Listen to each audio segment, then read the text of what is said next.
Hi friends, big பாஸ்ல இன்னைக்கு என்னப்பா நடந்துச்சுன்னு கேக்குறீங்களா? இன்னைக்கு தாங்க பிக் பாஸ் ஓரளவுக்கு போச்சுன்னே சொல்லணும். ஏன்னா இந்த வாட்டி தான் விஜய் சேதுபதி சார் கேட்டாரு, என்னன்னா யாரு உங்க வீக்ல இந்த எப்பயோ உங்க கேமை முடிச்சுட்டு ஆனா இன்னும் சர்வே பண்ணிட்டு இருக்காங்கன்னு சொல்லி கேக்குறப்போ எல்லாருமே நிறைய பேரை சொல்றாங்க. நிறைய பேர் என்னென்ன பேர் சொன்னாங்க? ரஞ்சித் சார் சொன்னாங்க, நிறைய பேர் நிறைய நேம் சொன்னாங்க. அதுலயே அன்ஷிதாவை சொன்னாங்க. அதே மாதிரி இந்த பக்கம் பாத்தீங்கன்னா தர்ஷிகாவை சொன்னாங்க. அன்ஷிதாவை சொன்னதாங்க நம்மளால ஏத்துக்கவே முடியல. ஏன்னு சொல்றீங்களா?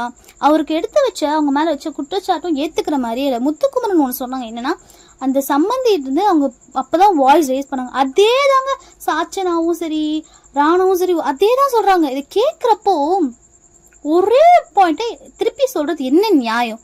அவங்க மேல வேற ஏதாவது கம்ப்ளைண்ட் வச்சிருந்தா ஓகே. இது என்னமோ டிப்பி காப்பி அடிச்ச மாதிரி இல்ல, ஒருத்தங்க சொல்றத அப்படியே கண்ணை மூடிட்டு நம்புற மாதிரி இல்லைங்க.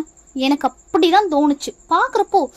சேஃபா கேம் பிளே பண்றாங்களோ, ஏன்னா வேற ஏதாவது சொன்னா இவங்க உஷாராயிடுவாங்க சொல்லிட்டு சேஃபா ஒருத்தங்க எடுத்து வச்ச குற்றச்சாட்டு இதே சொல்லிட்டா மத்தவங்களால அக்செப்ட் பண்ணிக்க முடியுமோ அப்படின்னு நினைச்சாங்களோ?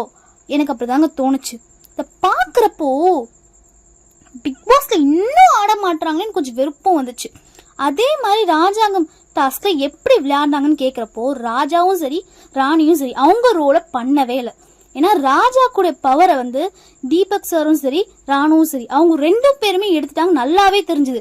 அதனால நிறைய பேர் ராணுவுக்கு எக்ஸ்பிளைன் பண்ண ட்ரை பண்றாங்க. அப்ப கூட ராணு என்ன சொல்றாருன்னா, நான் பண்ணேன் அப்படின்னு சொல்லி அவருக்கு கடைசி வரைக்கும் அவங்க என்ன சொல்ல வராங்கன்னு புரிஞ்சுக்கிற கெப்பாசிட்டி இல்லையோ, ஒரு மாதிரி ரொம்ப இரிட்டேட் பண்ணிக்கிட்டே இருக்காரோ அப்படின்னு நமக்கே தோணுச்சு. அது மெயினா எனக்கு பார்க்கும்போது தோணுச்சு. எத்தனை வாட்டி தான் ஒரே பாயிண்ட்டை எடுத்து வச்சுக்கிட்டே இருக்கிறது? அவங்க என்ன சொல்றாங்கன்னு இவர் காது கொடுத்து கேட்க மாட்டாரோ. அது மெயினா விஜய் சேதுபதி சார் கூட எக்ஸ்பிளைன் பண்ண ட்ரை பண்றாங்க. அந்த டைம்ல கூட அவர் யோசிக்காம நான் எடுத்து வச்ச சார் அப்படின்னு சொல்லிக்கிட்டே இருக்காங்க. அப்புறம் ஒரு பாயிண்ட் ஆஃப் வியூ மேல என்ன பண்றது சொல்லிட்டு அப்ப கூட கொஞ்சம் கேளுங்கன்னு சொல்றப்ப கூட கேட்டாரு. கேட்டப்ப கூட அவரோட ஸ்டாண்டை எடுத்து வச்சுட்டு இருந்தார். நான் கரெக்டா தான் பண்ணேன், ஏன் டாஸ்க நான் ஒழுங்கா தான் விளையாடினேன். என்னப்பா பண்ற? எத்தனை முறை தான் சொல்றது? கோவமா தான் வருது. இவர் ஏன் இப்படி பண்றாருன்னு நம்ம பாக்குற ஆடியன்ஸுக்கே கோவம் வருங்க. அதுக்கப்புறம் நிறைய பேர் இவருக்கு அட்வைஸும் பண்ணாங்க, அருணும் சரி அப்பதான் அவருக்கு இந்த கேமே புரியுதுன்னா எத்தனை முறை அவருக்கு இந்த கேமை புரிய வைக்கிறது? அவருக்காக தனியா பிக் பாஸ் மாத்தி அமைக்க வேணுமா? பிக் பாஸ்க்காக இவருக்கு தனியா ஒருத்தங்க டியூஷன் எடுக்க முடியும்? இவருக்கு இந்த கேம் புரியலனா அவரு தான் இந்த கேமை புரிஞ்சுக்க ட்ரை பண்ணணும். அதை விட்டுட்டு ஒவ்வொருத்தங்களும் ஒவ்வொரு வாட்டியும் யாராவது எக்ஸ்பிளைன் பண்ணிட்டே இருக்க முடியுமா? கடைசியில ஒரு வழியா ராணுவ புரிஞ்சுக்கிட்டாரு. இத பார்க்கும் போதுதான் ரொம்ப ஹாப்பியா இருக்கு அப்படின்னு ஒரு பக்கம் ஃபீல் பண்ணுவோம். திருப்பி எப்ப இவரு கேமை அவர் புரிஞ்சுக்காம போயிட போறாரோ அந்த படபரப்பும் இருக்குங்க. நினைக்கிறப்போ ஒரு மாதிரி கோவமும் வருது, பாவமாச்சு அப்படின்னு தோணவும் செய்யுது. இவர் எப்போ இந்த கேமை நல்லா விளையாண்டாரோ அப்பதான் மக்களால இவர் நல்ல மக்கள் மத்தியில இவருக்கு ஒரு பேர் வரும். ஏன்னா ஸ்கூல் டாஸ்க்ல ஓரளவுக்கு பண்ணிட்டாரு. ஆனா அதுக்கப்புறம் ராஜாங்கம் டாஸ்க்கு மத்த இந்த டாஸ்க்குமே அவர் சரியா விளையாடலையோ. ஏன்னா மஞ்சுரியோட கேப்டன்சில கூட அவர் மஞ்சுரியை டார்கெட் பண்ண மாதிரி தான் தோணுச்சு. அவருக்கு எந்த கேள்வி கேட்டாலுமே அவர் சரியா ஆன்சர் பண்ணலையோ, இது நமக்கு கிளியரா தெரிஞ்சு. அதே மாதிரி ராணி கிட்டையும் கேட்டாங்க. ராணி ஒரு ராஜ்யத்துல ராணாவது ட்ரை பண்ணாரு, ராணி ஒரு ராஜ்யத்துல ராணி ட்ரையே பண்ணலையோ. அங்க முழுக்க படைத்தளபதி தான், அதாவது மஞ்சுரி தான் ஃபுல்லாவே ராணியோட ரோலையுமே ப்ளே பண்ண மாதிரி தெரிஞ்சது. அப்ப கடைசியா ஆனா ராணா கிட்ட இல்லாத ஒரு பழக்கம் மஞ்சுரி கிட்ட இருந்து. நான் தான் தப்பு, ராணா கிட்ட இல்லாத பழக்கம் சாச்சனா கிட்ட இருந்து. என்னன்னு பாக்குறீங்களா?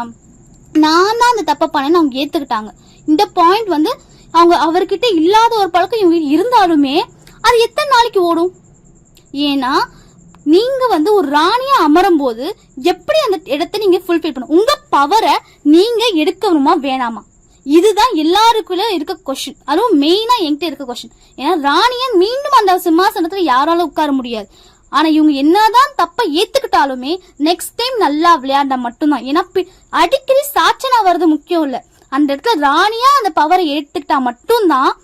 அதே மாதிரி இன்னொரு பாயிண்ட் ஆஃப் வியூ யோசிச்சா சாச்சனாவை சின்ன பொண்ணா பார்த்து நிறைய டிசிஷன்ல தள்ளி வைக்கிறாங்களோ, இதுவும் எனக்கு ஒரு பக்கம் தோணுது. ஏன்னா சாச்சனா எல்லாரையும் அக்கா அந்த மாதிரி கூப்பிடுறதால ராணியா இருந்தாலுமே அவங்க சாச்சனா சின்ன பொண்ணுன்ற மைண்ட் செட்ல நினைச்சிருக்காங்களோ, அந்த பாயிண்ட் ஆஃப் வியூவும் எனக்கு அந்த டாஸ்க்ல தோணுச்சுங்க. சரி, இந்த பக்கம் இது முடிஞ்சு போச்சு. சரி, யார் வந்து சேவ் ஆவா அப்படின்னு பார்த்தா நிறைய பேர் இந்த வாட்டி சேவ் ஆனாங்க. சாச்சனாவும் சேவ் ஆனாங்க, சாக்லினும் சேவ் ஆனாங்க, அருணும் சேவ் ஆனாங்க, அதே மாதிரி ரஞ்சித் சாரும் சேவ் ஆனாங்க.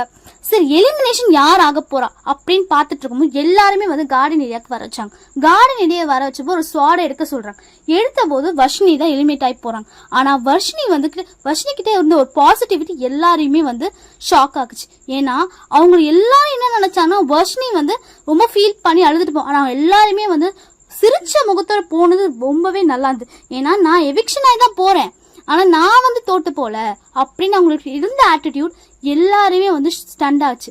ஏன்னா பாக்குறவங்களும் ஷாக் ஆச்சு. அப்பதான் விஜய் சேதுபதி ட்விஸ்ட் இருக்கு, வெயிட் பண்ணுங்கன்னு சொல்றப்ப நிறைய சொல்லியிருந்தாங்க. இன்னும் திருப்பி டபுள் என்ட்ரி. அப்பதான் சொன்னாங்க இந்த வாரத்துல இண்டிவிஜுவல் கேம் ஆரம்பிக்குது, இதுக்கப்புறமா அது உங்களோட கேமை நீங்க ஆடுங்க, இதுக்கப்புறமும் டீமா தான் ஆடுவேன்னா நீங்க பாத்துக்கோங்க, இதுக்கப்புறமா பிக் பாஸ் சூடு பிடிக்குமான்னு. ஏன்னா 50 வாரம் கடந்துருச்சு, இதுக்கு நாளையில இருந்து பார்த்தா 51 வாரம், இதுக்கப்புறமாச்சும் 51 நாள், இதுக்கப்புறமாச்சும் பிக் பாஸ் மாதிரி ஆடுங்கன்னு சொல்லி முடிச்சுட்டாங்க. அதே மாதிரி ராணுவோட பர்த்டே செலிப்ரேஷனும் நல்லா பண்ணாங்க. ராணுக்குமே வீட்டுல இருக்க ஞாபகம் வந்துச்சா இல்ல விஜய் சேதுபதி சொன்னதால வந்து ஃபீல் பண்ணாரா எதுவுமே தெரியல. ஆனா பானுவோட பர்த்டே செலிப்ரேஷன் சூப்பரா பண்ணாங்க. இது பாக்குறப்போ ஓகே, என்னதான் கோவம் இருந்தாலும் இந்த மாதிரி பர்த்டே இதுக்கெல்லாம் வந்து எல்லாரும் ஒற்றுமையா ஆயிக்கிறாங்க. இதுக்கப்புறம் தான் சூடு பிடிக்க போடுனே தோணுதுங்க பிக் பாஸ். இதுக்கப்புறம் யாரு வந்து இண்டிவிஜுவல் கேம் வர தெரியும். இப்பதான் தெரிய போகுது யாரோட ஒரிஜினாலிட்டி வெளில போற. ஏன்னா ரோஸ்டிங்ல நிறைய வாட்டி பார்த்துட்டு நிறைய பேரோட வன்மம் வெளில வந்துச்சு. இதுக்கப்புறம் தான் தெரிய போகுது யார் இந்த பிக் பாஸ்ல இருக்க போறா, யார் இருக்க மாட்டாங்கன்னு சொல்லிட்டு. இந்த வீடியோ உங்களுக்கு பிடிச்சிருந்தா லைக் பண்ணுங்க, கமெண்ட் பண்ணுங்க, மறக்காம ஷேர் பண்ணுங்க. பிக் பாஸ் பத்தி இதுக்கப்புறம் என்னென்ன அப்டேட்ஸ் வேணும்னாலும் மறக்காம நம்ம சேனல் சப்ஸ்கிரைப் பண்ணிக்கோங்க.